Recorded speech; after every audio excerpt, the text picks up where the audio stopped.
Good morning, Hank. It's Friday. Couple things. Thing one, in reading your last video, it is not an anchoring bias to dismiss the opinions of people who don't like the mountain goats. It's just a correct aesthetic judgment. Hank, there are facts in this world, like the fact that my singamajig compositions are excellent but inferior to Mozart. And here's another fact. The Mountain Goats are a great band, and yes, my voice cracked. I'm angry. Thing two, Hank, your video on Wednesday reminded me of my favorite kind of bias, the denomination effect. The denomination effect shows that people are biased towards spending money in small denominations, like we're more likely to spend 100 $1 bills than we are to spend one $100 bill. It's also shown that across the world people are biased towards spending coins rather than spending paper money. Although not American pennies, of course, because no one spends American pennies because they're worthless and evil. You want to talk about an anchoring bias, Hank? I have an anchoring bias against people who don't hate pennies. So Hank, you know why I hate pennies. It's because they cost more than a penny to make, and they also don't work as money because they don't facilitate the exchange of goods and services, like try going to a gas station and spending 383 pennies on a gallon of gas. Lots of countries have eliminated their pennies, like the Netherlands has no pennies, and you know what happened? Nothing. Inflation didn't go up, charitable contributions didn't go down, pennies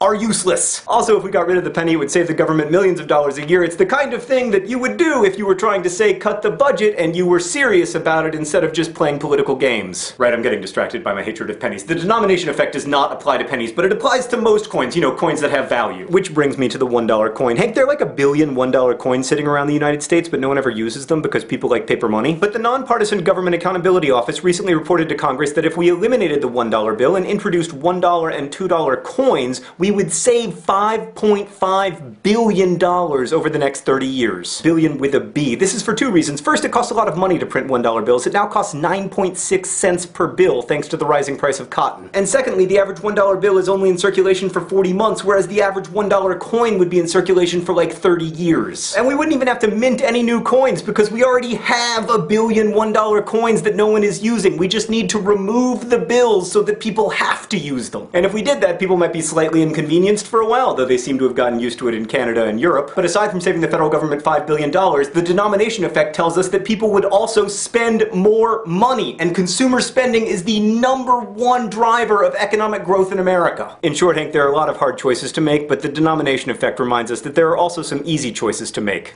and we aren't making them. Okay, Hank, couple other things. First, Nerdfighters, thank you so much for continuing to make The Fault in Our Stars a bestseller on Amazon and Barnes & Noble. I don't even know what to say about that, but you're made of awesome. Also, I want to thank Nerdfighters Julie and Martha for making Will all pre-orders of The Fault in Our Stars Be Signed.com my favorite website ever. You'll find a link in the doobly-doo. It succinctly answers the question I've been asked hundreds of times this week. Speaking of which, please don't forget that you are deciding which color Sharpie I will use to sign these books. Nerdfighters, this is serious business. There is a link in the doobly-doo to a pull in your pants.